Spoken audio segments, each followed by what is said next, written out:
Welcome everyone, and thank you for attending today's webcast, Autodesk Fusion 360, the manufacturing environment.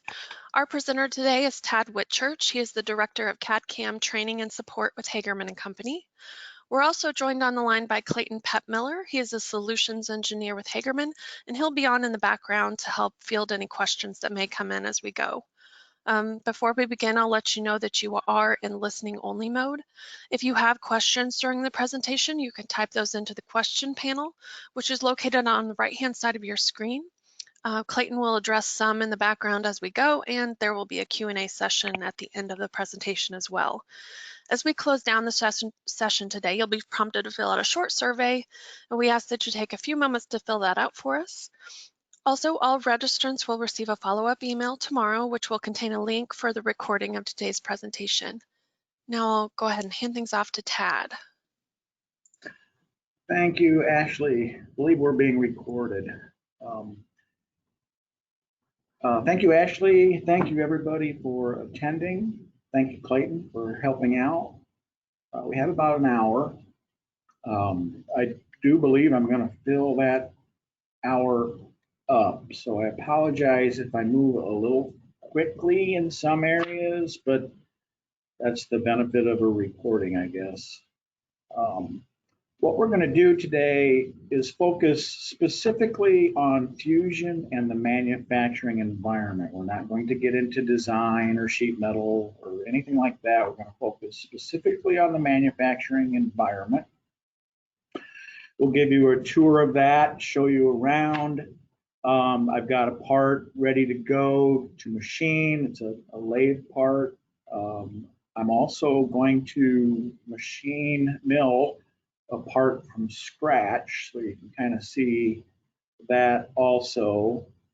I'll talk a bit about the post-processors and tool libraries. Post-processors are a big deal, right? I mean, you got a pretty picture in front of you, but you still have to produce G code, so that's rather important. Tool libraries and so forth. Then we'll get into generative design for manufacturing. Again, focusing on the manufacturing environment. That might be a term you're not familiar with, is generative design, but towards the end of the presentation, we'll get into what that is, what it's all about, and then we'll talk a little bit about subtractive, which is primarily what we'll be doing for 45 minutes. And then we'll wrap that up with additive, which is primarily for 3D printing. I am not going to bore you with PowerPoints, so we're going to go ahead and put this away. I'm going to attempt here to clean up my screen a little bit. What we have, oh, I'm going to turn off my video also. I don't think you want to look at my ugly face all day, but this will hopefully give you a little bit more screen space. I'll put this away. So what we have in front of us is the Fusion 360 environment, and I've fired it up. Nothing's open, nothing's going on. You may already be working with Fusion now, or you may be interested in sticking your toe in the water on it, but this is the interface as you launch it. We are in the design environment here, where you can build solid models, assemblies, surfaces, is available in Fusion 360. Weldments are not. And then you have what they call the workspace, and you find that under design. You have 6 or 7 different workspaces here. We're going to focus again specifically on manufacturing, and then we'll come back towards the end and we'll hit this also. When you switch to the manufacturing workspace, your interface completely changes. The ribbon up at the top completely changes. We have abilities, turning capabilities, multiple chucks. We can do live tooling, C-axis machining in a turning environment. Additive is for 3D printers. Think of additive as adding material to build a part. Think of subtractive as subtracting material machine or to build a part. It does include probing capabilities, are a part of the Fusion manufacturing environment. Fabrication, we want to be clear here that the fabrication side of the manufacturing environment, whether this be with Fusion or InventorCAM, we support lasers, water jets, plasma. We do not support at this time punch presses, but who knows what the future holds. So it also, you have a browser. If you're an Inventor user, you might be familiar with the term browser, but it includes the history as you build and as you work. This browser area over here becomes populated. What I'm going to do is I'm going to open up the data panel, and this is a good time to point out that with Fusion 360, we are in a cloud environment, right? This software, while there might be a small footprint on your desktop to launch it, this software is running in the cloud. Right now, I am running in the cloud. I am connected to the internet. I've got a decent setup, or got a good setup actually, with performance and so forth. And I am working in a CAD system via the cloud, which is really pretty cool if you think about it. I'm going to open up an existing file here. Again, keeping in mind, please, that we have an hour, and with training and so forth, we could spend a day with you on this stuff. So this will be a bit of an overview, but when I opened up an existing file here, it's just a Fusion file. It has multiple components in it. And you'll see that my browser has now populated with those components and so forth. And I can turn on and off components. And these are basic. This is basically an assembly that was not done in the manufacturing environment. This was done in the design environment. So here you think of an assembly as putting together, for example, a table with a tabletop and 4 legs. This is the same thing. It's an assembly that's putting together a chuck, some jaws, and a piece part. So it's the same type of thing. And you don't have to get elaborate like this, but it shows well on a demo, all right? And it kind of gives you an idea of what's happening out at a machine tool. You can turn things on and off. So I could turn on the other chuck and turn that off. So somebody has created, multiple assemblies, if you would, here with visualization, and I can control that rather easily by hitting the little eyeball over here.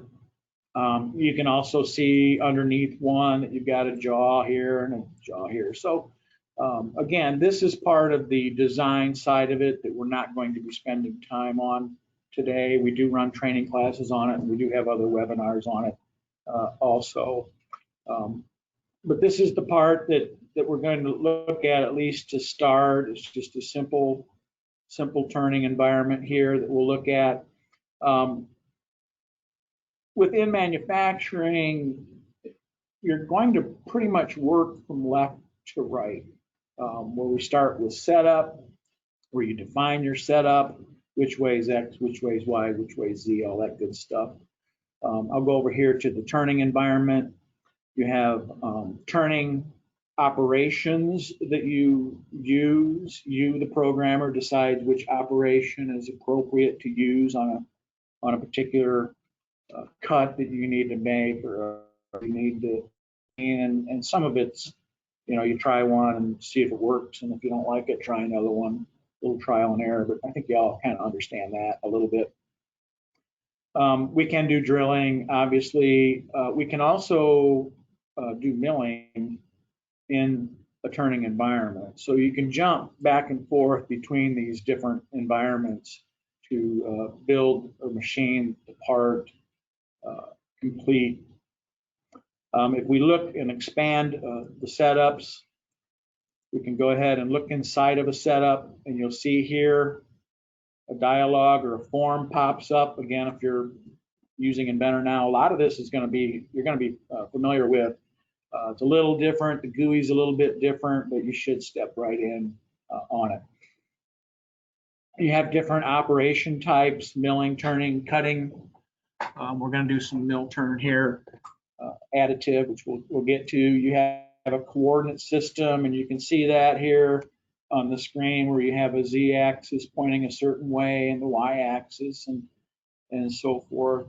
You can define the chuck and the model. Obviously, keep in mind that if you are working within an assembly environment similar to this, you do have to tell the software which part you're cutting. So that's why you'll see this model form here, and you can close and expand these also.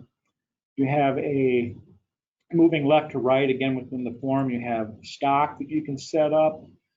This is really nice for simulation, where we can actually see the tool remove the stock. You can control stock size depending on what it is, if it's a bar stock in this case, or if it's a tube stock, a box, which I'll do on the milling side. The post-processor tab is next. Right now, that's pretty simple here in a turning environment. You know, just are you going to use the WCS? What we're talking about here, I think I'm a little bit more familiar with it on the milling side, but you're looking like G54, G55, G56, et cetera, et cetera. Once you define the setup and you get the coordinate system in place, then you can do your thing as far as being a programmer and applying the appropriate operations to make the part. So in this case here, we're going to first do a face mill operation. Go ahead and turn this so it looks a little bit better for you. Something like that. When you do a face mill operation, or really any operation for that matter, the tooling is critical, right? And within Fusion, there is a tool library that comes with the software. It's installed. You don't have to do anything. It just shows up and is available, ready to go. Includes all kinds of samples. There are tutorials that are available, and some of the samples are within the tutorial itself. Different taps, inch, metric, and so forth. And what you'll notice in the tooling area is that it is divided into basically 3 different sections here. The document that's open, when you machine a part, you're going to pick tools. It's going to move those tools that you select from the library to the documents library. So in this case, we have this file open, and here is the operation 1 turning, and these are the different tools that we used within that operation. I can go and create my own tool library. For example, I have made one here called Haas and one called Mazak. The idea here is that while this Fusion library is slick, it may contain too many tools. It might be a little difficult to hunt and peck and find tools as you work, and you might get a little tired of that. You can simply come in here and build your own library. There's nothing in there. I can then go down here to Fusion and maybe grab a ball nose end mill, maybe grab a drill, maybe come down here and grab a flat end mill, right click and copy those, go to the new library that I just created and paste those in there. So you're taking this bucket of hundreds of tools that are available to you, and you're bringing that down into your own unique library that may now contain your 10, 12 tools, 15 tools that you use 90, 95% of the time. When you're working with tools inside the Fusion library, Let me go ahead and grab one here.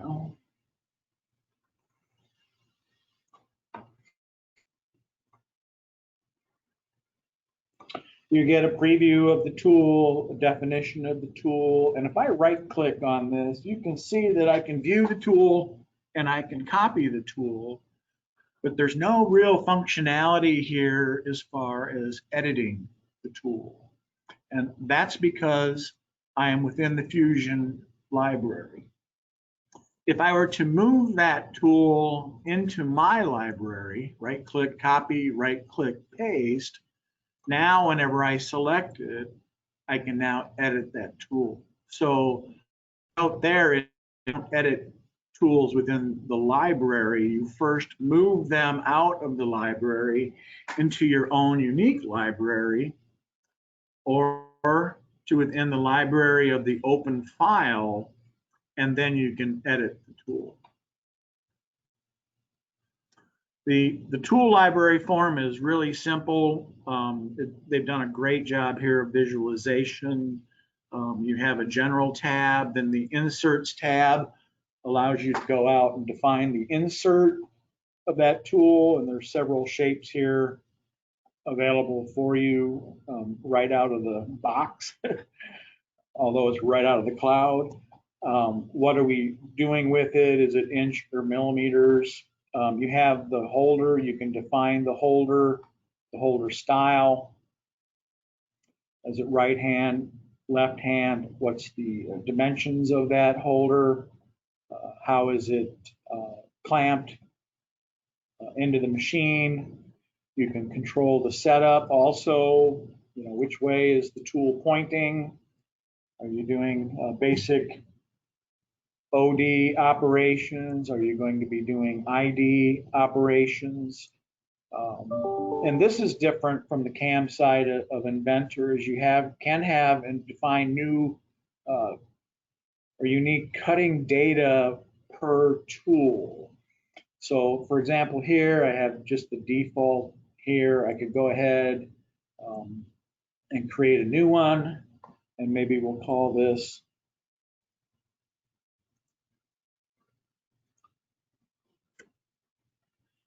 aluminum.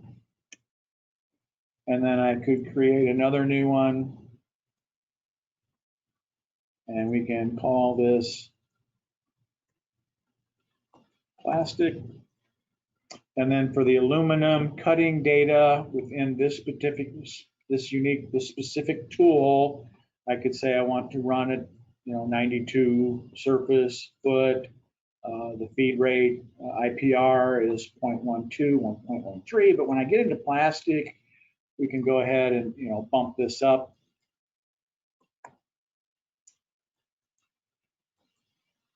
to something like that. And then you'll see if I accept this, I'm in the TAD library. If when I'm within the software and I want to do an operation, if I select a tool, then that tool becomes a part of this specific operation. Okay. So here I can select it, go right back to the tool library, go to this operation here and see that it's now a part of that. And here's the cutting data that we just built. There's some aluminum, plastic feeds and speeds. Select that. It will then populate for this operation the appropriate speeds and feeds. The idea really, and we get into this with training, is we don't want you to spend a lot of time hunting and pecking for tools. We'll build your own libraries, your own unique libraries, so that your handful of tools are right there and ready to go. When you get into specific operations, it has a dialogue, and again, you move from left to right. The first dialogue is primarily your tool that we were just at, where you can control the speeds and feeds and orientation. Then you have the geometry tab, where you define where the face is that you're machining. Notice the help here. Awesome job, I think, on the help system, the little pop-ups that come in. You can define the clearances, you know, how far are you going? You have your clearance, you got your retract, inner diameters. And I always like to point out that these sometimes get confused. These radii are specifically for this operation. Okay, so you can have an inner radius. You know, if we didn't want to come and this was up, we inner radius to be that circle or that radii there, so that when we face mill, we don't come all the way down to zero. We stop once we get off the end. Then you have your passes tab. The passes tab, think of that as while in stock, while you're machining, while material is being removed. This is where you define your compensation. Do you want cutter comp, your G41, your G42? What's your step over? Do you want to do a finish pass, or do you want to leave some stock? Turn that on. You get a field, you turn it off, and it goes away. The next and final one here is the linking tab. This is where you define what is going on with the tool outside of the cut. So you're rapiding from one operation to another operation. What's happening outside of the cut? How would you like the lead in? How would you like the lead out? The distance of the lead in, what's the angle, and so forth. And when you're done, you just pull the trigger on it. And at any time, you can highlight an operation and simulate that. And I did a right mouse click there to simulate what's going on. Within any operation, you can run on that and get the submit. And I'm a right click guy. I just where if you're looking something, honestly, if you're learning the software on your own and you're looking for something, hey, the first place to check is your right mouse button. Once we're here, we can see all of the different things that we can do to that specific operation. We can also look at the machine time of that base mill operation. You see it took about maybe a minute and a half, maybe a second and a half, maybe a minute and a half. You can select multiple operations using my shift key here. We can simulate those. We can look at the machine time of all three of those operations, what the feed distance is, and so forth. So again, that was the shift key, shift, click.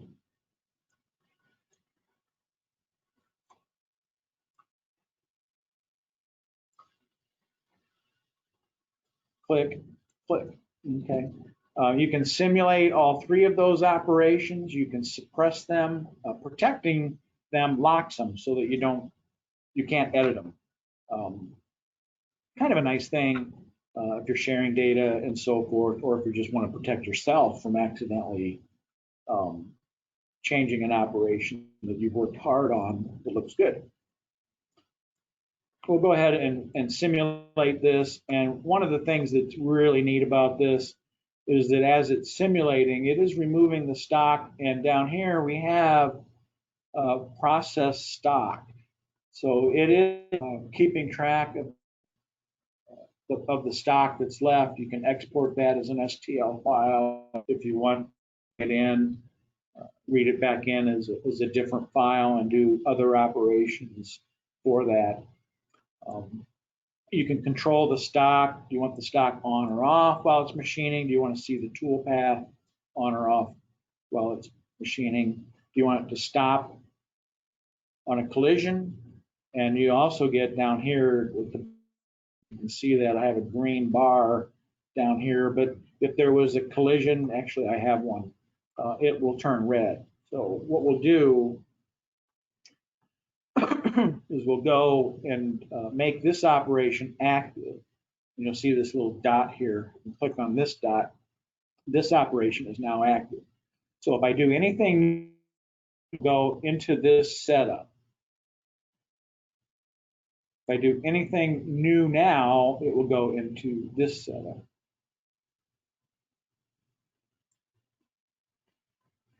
So for example, here, and minimize this. I'm going to go back up to the model display and turn on the other side of this. Now, as I replay or simulate some of this,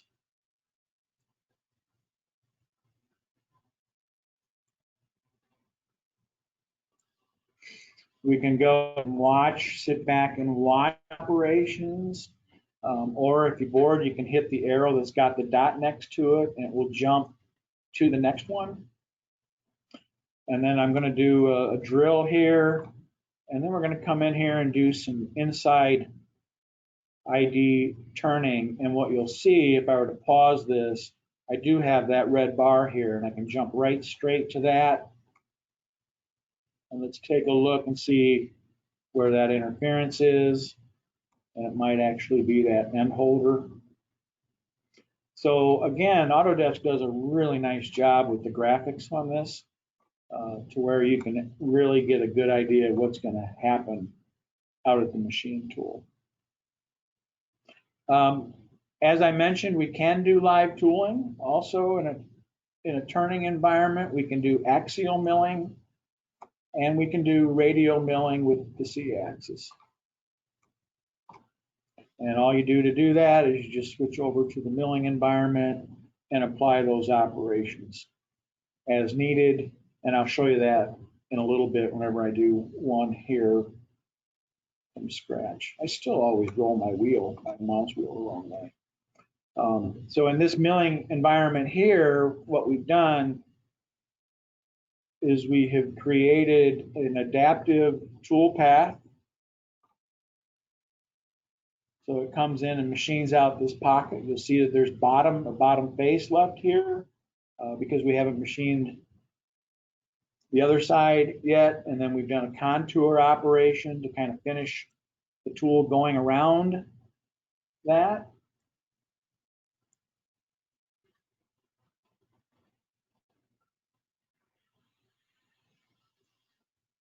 And then with the pattern, what we did is we just said, it's a circular pattern, 360 degrees, and give me 3 of them equally spaced, keep the original. So a real nice way there to do geometry. And again, I'm sorry, I keep looking at the clock here. What we'll do is we'll take this operation here, this backside machining, and we can right click and we can post process this. There are options up here. You have a post process or an NC program button here. And by golly, you've got one over here also, right there. This one pulls up the post-process dialog that you are familiar with if you're using InventorCAM now, where you can go out and look at all of the different post-processors that are available. And it's a pretty impressive list, really, that Autodesk provides for existing and proven post-processors. That's not to say you might not want to change one or make a tweak to one. And you can do that. That's the beauty here, too, is this is open source. You can create your own processors. This button here is a little different. It takes you more to the Fusion post-processing options. It's very similar. It's just got a little bit different layout. You'll see here's the same. I just have a Haas machine set up. It does have parameters like we had before, where you can say use the R value for G2 and G3, or you can turn that off and say you want I's and J's or I's and K's. But what is unique here also is the operations tab, where I can see here, I'm going to machine, I'm going to post-process this entire operation. But maybe you have a part that doesn't have those grooves in it. You could simply go in here and turn that off and post-process it. So you don't have to make a whole new program or turn anything off. You can, when you post-process, you can turn on and off operations at that time. And here is just the editor that came up. This is the same editor for InventorCAM. If you're not using InventorCAM, I'll show you a little something here in a minute, but here's my R values that are coming up. From within your login, you can go to, I'm up in the upper right corner right now. You can go to your preferences and you can go to the manufacturing area, and here is the editor that's being used. I took the time just because I like the Autodesk editor. It's excellent. And I browsed out and picked that specific editor so that now whenever I produce G code, it pulls up this editor versus the standard one that comes with the software. There are also extensions here and other things here show the manual NC. You'll notice here in the browser that it did add NC programs to it. You've got a little thing here we need to look at. Let's go ahead and show that log. And just dependency with phase 2. I don't really remember doing that. We'll go ahead and just delete it. Now this program goes with the file too, which is nice. All right. So as you share data and so forth, the program goes with and everybody has access to the manufacturing environment. So even your designer can switch to the manufacturing environment and look at this. You may or may not like that. So that's pretty much the interface that's within the manufacturing area. I realize it was pretty quick. What I'm going to do is, well, let's just start from scratch. So I'm going to open up again my cloud folder, just a folder called I have.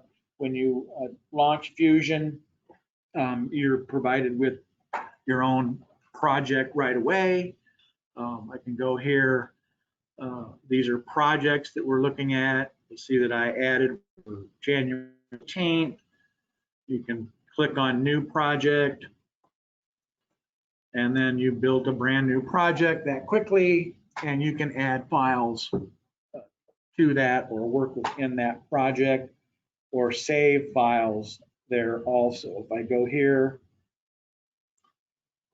and do a save as, I could quickly move that to this new CAD test project.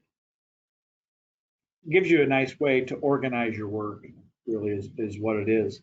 But let's go back. I want to this file, hit the turning a little bit. We've got milling guys in here too. Just a blank, very simple piece part. There's no assembly, there's no fixtures, there's nothing fancy. It's just a part, okay? And I'm a programmer and I want to program a part, okay?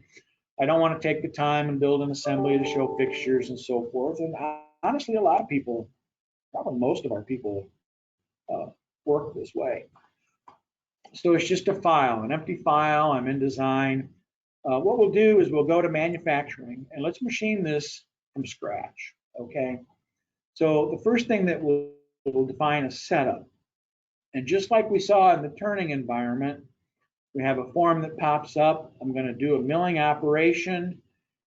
And you'll see here the coordinate system by default is based off of how or who built the part. Not what I want. So I'm going to go and tell the software that I want to pick the Z-axis and the X-axis, and it will orientate the Z up. It'll orientate the X along that I picked, and I can flip that here if I want to. And then we're going to do a touch off, which is going to be a stock box point. And I'm just going to pick this corner here. That will be our 0, 0. Pick any corner you want. And it will jump. And then we'll define the stock, 40,000 on the top, and we'll put 40,000 on the side. I'm not going to machine this outside perimeter here. We'll assume this is some sort of weldment that was put together. We're going to go ahead and machine this face and this side here, so we can go ahead and get to work now. And it does give me an opportunity to re-emphasize that while we can do sheet metal within Fusion Design, we still can't do weldments. So if we go back to the design environment, here's that piece part, and you'll see that that is actually just fillets. That's a fillet that they put in there to make it look like that is a weldment. All right, so let's go back to manufacturing. We have our setup created here. What we'll do, I haven't touched the tool library, okay. I'm just gonna go ahead and do a face mill operation. You'll see here that the tool, it needs me to select that. So I'll pick on this and it fires up the library for me. And you'll see now that we have this file open. Here's setup 1, and there's nothing in there. We can go now to the Fusion library and say I'm going to do milling, and I'm looking for a face mill. And here's a couple options for me. So I'm going to pick on this face mill and say select, and it brings that into this operation that we're creating. It also did the copy and paste for me. If I go back, you'll see now that that tool is in this single operation. So it copied it from the library and pasted it in here for me.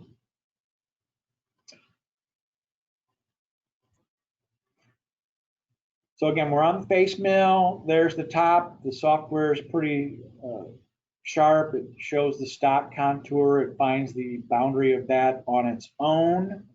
We're going to go ahead, and the bottom of this operation is the top of the model. We can again control the passes or the step over. If you want to go both ways, or climb or conventional cut, do we need to take multiple steps? Do we want to leave some stock? And how do we want to get from one cut to the other? We're going to do a lead in, and our transition will be smooth, and hit OK. And we've now created pretty quickly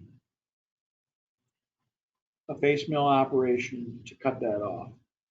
Don't like that. Again, with too many things there, we'll go ahead and edit that. And real quick, I'm going to jump over here, and let's change this to a 90-degree.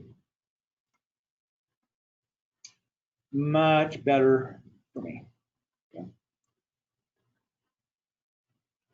Now, I do want to face mill this end here also, and depending on your machine, you know, if it's just a 2-axis, you might have to create another setup. But if we have a rotary, we can go ahead and index to that. So what we're going to do now, excuse me, is I'm going to face mill that I already. It's got the tool, it's got the speeds and feeds, it's got the lead in, it's got the lead out. I'm going to go ahead and duplicate this. And it created a brand new operation, but it's a duplicate, right? So let's rename this first, and we'll call this the side. And we'll edit it. And we'll go over here to the passes, sorry, to the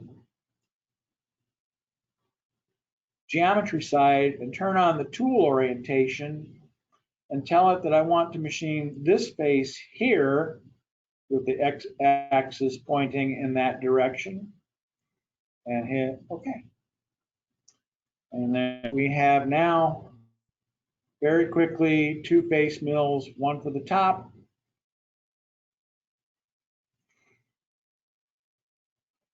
and one for the side. And again, because it was a duplicate, it also copied that pass direction that we put in. So I'm going to put this back to 0. There we go.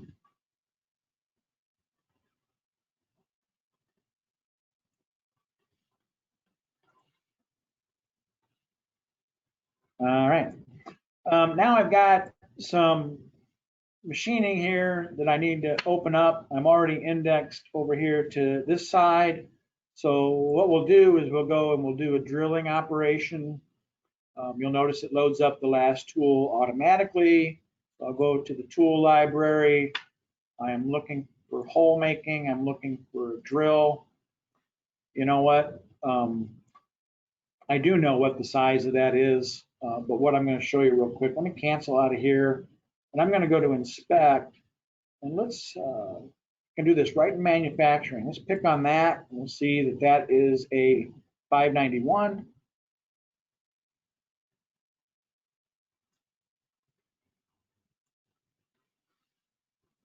That's a 591 times 2, or 188. So that now, whenever I go to machine the operation, or to machine those features, I have a little more knowledge as far as the size of drill that I might want to use. And you can filter this by the diameter.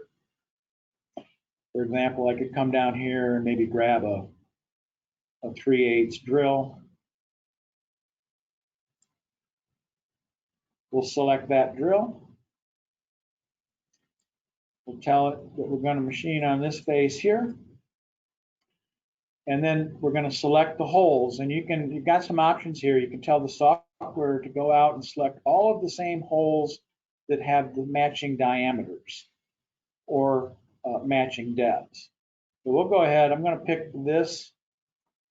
I'm going to pick this. And let's take a look at the side. And you'll see that the drill is going to poke through there, but notice this has a counterbore. All right, so it's not going all the way through. So I can define the hole bottom to actually be a selection. And I might pick that edge right there. And we'll tell it to drill the tip through. And, you know, let's push this maybe another 100 thou through there. Okay. We'll knock those out. I'm going to go ahead and index and go back up to the top. I could do what we did before. I could duplicate this, or I can just come up here and hit the button again because it remembers that orientation. We'll go to the geometry, and I'm going to grab that, and that.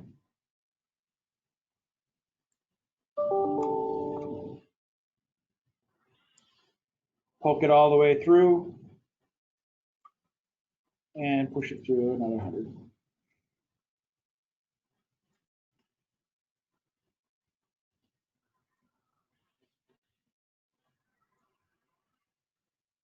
So far, so good.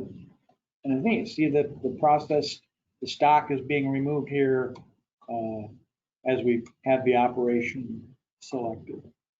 So if we were to go ahead, just real quick, in case you're taking note,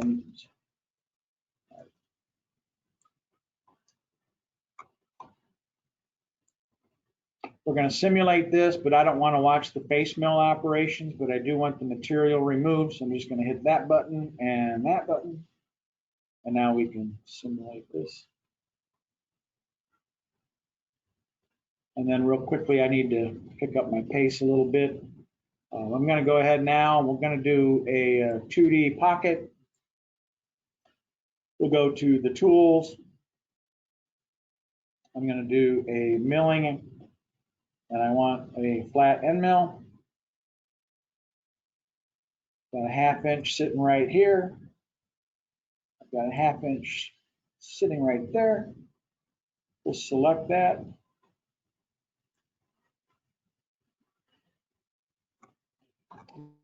Geometry tab, and I'm purposely picking the bottom here. And note that red arrow, that's determining the side that it's going to machine, outside or inside. On the levels tab, let's go ahead and push this down a little bit. But the reason that I picked the bottom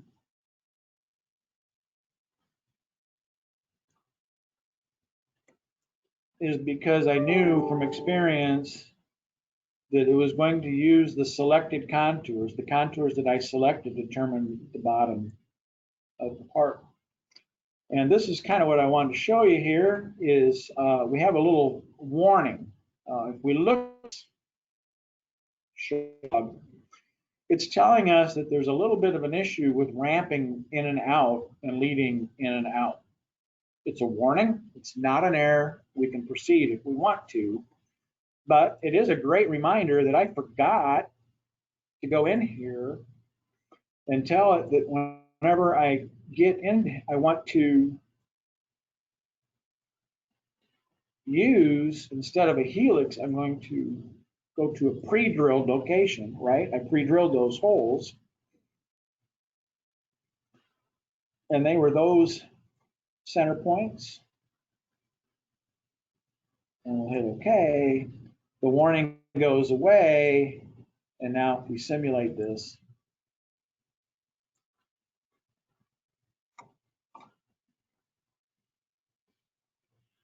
$11.46. Holy cow. All right, so I could then duplicate this, or maybe last year I'll do another pocket operation.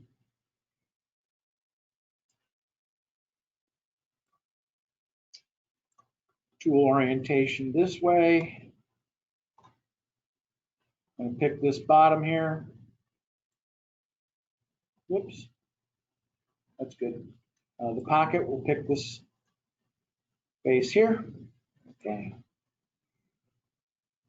And again, I forgot to do the pre-drill.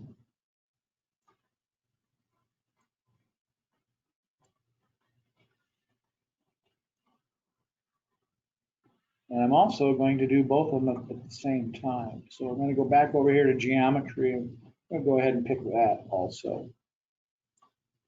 Okay. And you'll see that we can machine the counter bore and then machine that. Let's go ahead and do a measurement between here and here. 2.165. So what I can do now is let's go and create a pattern.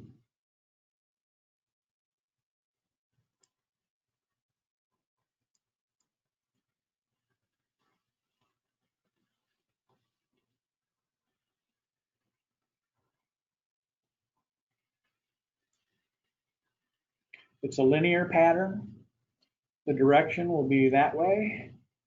The spacing is 2.165. I want two of them.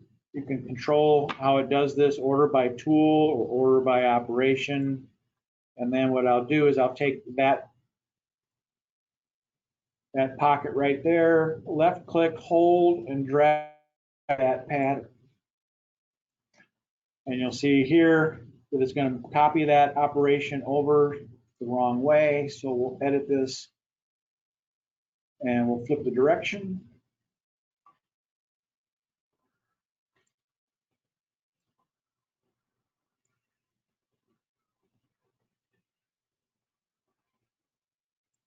And we can machine that.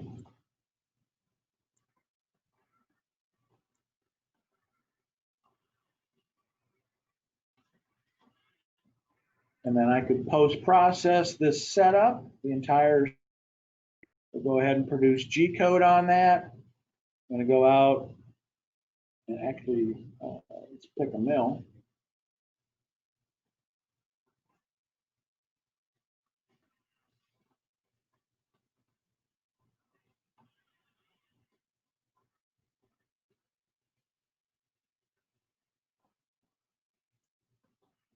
And we'll post this. NC program has showed up. Here's the face mill, MO6, G54. Come down here and we've got our B and C rotation to get to the side to machine that. I need to move along. I'm going to get in to the generative design part of the software.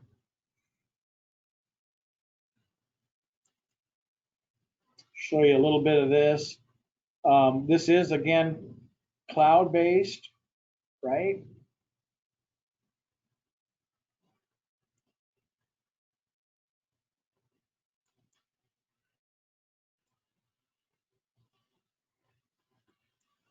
And just to show you this quickly, what generative design does is it assumes that you don't have a design, but it will do and calculate based on your criteria a design for you.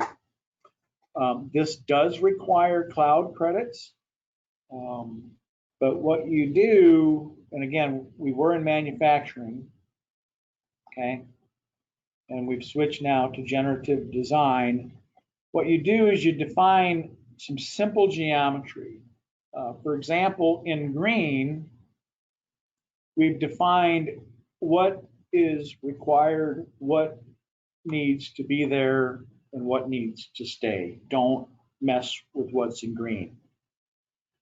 The obstacle geometry then is avoid these red areas. So when you're calculating and building this new design, don't go in to that red area at all. And then you can have a starting shape if you want to. And then you define your objectives. What is the deal here? Okay, we're looking to minimize mass, and we want a safety factor of 2.0. We can go into define, what are we doing? We want to be able to machine this part that the cloud is going to build for us. We want to be able to machine this with some simple operations. So I'll take this 5-axis and we'll go ahead and remove that configuration. Not really too interested in die casting either. So you can set up then your criteria, anything that you need to worry about here as far as tension and loads. You can turn on and define those. There's some torquing going on here, compression, there's gravity involved and so forth.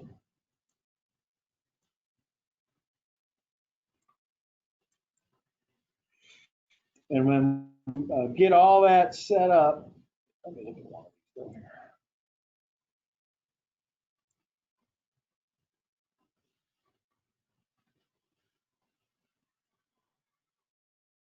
Safety factor of 2. That. Here's our loads. We have gravity. There's a little arrow showing up here. We have some forces that might be going on.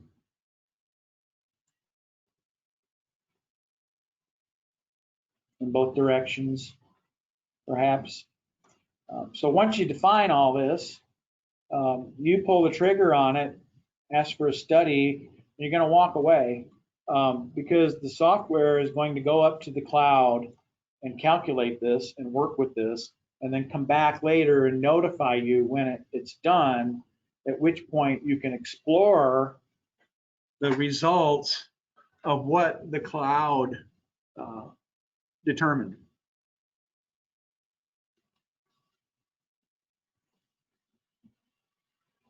And again, we were worried about manufacturing method, also safety and so forth. So if we look at the entire study, we've got a couple different options here. Go to the manufacturing study. Here's a 2-axis. Looks like what we might need. Here is a 2.5-axis. Some other operations or outcomes here. We can look at what is this. We can go ahead and click on this and look at what the cloud built for us. That actually looks pretty good. We'll say, let's go ahead and use that design.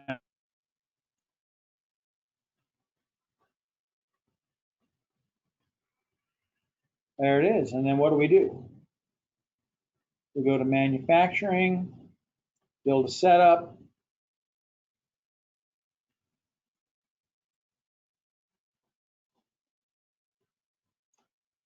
Do a face mill operation. Pick a tool. I'm going to go ahead and steal that one that we just used, that 2-inch face mill. Okay. And you start working with it. Lastly, what I want to show you, we are leaving generative design now, and we're going to go to adaptive. Adaptive is really pretty simple. That's kind of why I saved it for the end.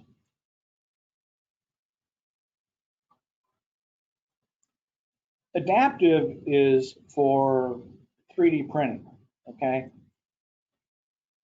So again, I mentioned this earlier, that subtractive is removing material to make a part. Additive is adding material to make a part. So here we just create a simple setup, and when we create this setup, all we're doing is telling it that it's additive, and there aren't really any other options to that other than defining any print settings. You know, what is the nozzle that you're using? What's the diameter of that nozzle? Anything temperature related that you may or may not be aware of, or you can just pick what comes with the software to define it. And I will admit, at least when we used to do 3D printing, a lot of those machines have their own software available to them, but this allows you to do it ahead of time, not taking up somebody standing at the machine itself. And once you do this, the software is going to go ahead and build this part based on 3D printing settings. And I'm going to go ahead and generate this. And this will take a minute. It looks like we got about 3 minutes left, so I need one of them. Hopefully, we're kind of caught up on questions. Seems like I always bite off more than I should whenever I only have an hour. But while it's building this adaptive tool path, a couple things to point out is that it does have options for how you want to fill the part, right? Do you want to use a ton of plastic or a ton of material to fill a part when you could use honeycomb, you know, where it doesn't machine or doesn't fill everything with plastic, it just fills it enough to make it sturdy. It'll give you your print time. Here's that. And you can actually simulate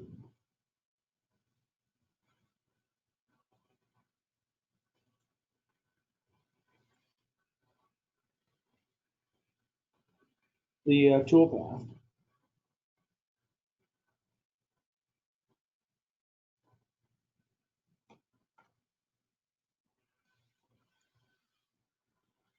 And this is, again, adaptive. And what you're seeing here is it's building this piece part on a 3D printing machine. It's showing you now the honeycomb that's being filled. It's also showing you some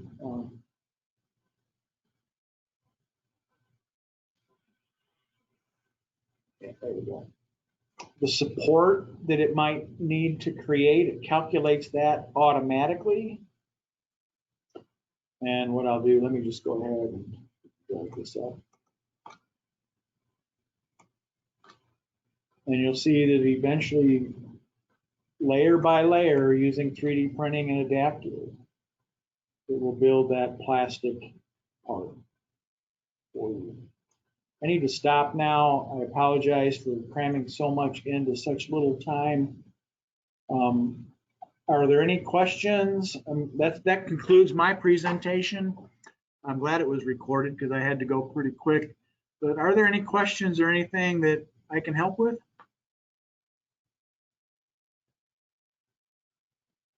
Clayton, did everything go okay on the back side of this? Yeah, Ted, we only had one question that actually came in, and that was, where are the files stored when you use Fusion? Because a lot of companies have to comply with ITAR policies and things like that about where they store their data. That's a great question, and one that we discuss a lot is that the files are stored in the cloud. I think they use Amazon Web Services for that as part of the mega storage. But when we talk to companies, if you're interested and want to keep your data in your firewall underneath your roof, Fusion is not doing that. It's actually storing them up in the cloud. So that's a very good question, and it might be one of the reasons that rather than using Fusion, you might instead look at Inventor or InventorCAM. I don't want to leave that question though without also explaining that when you do a file and do a save, you can do a save as, and you can store this out on your computer hard drive. But it will make a copy of that and put it out on the computer hard drive, okay? Excuse me. It's still in the cloud. It also caches the geometry. So if you go down, you have a network issue or something like, you can work offline.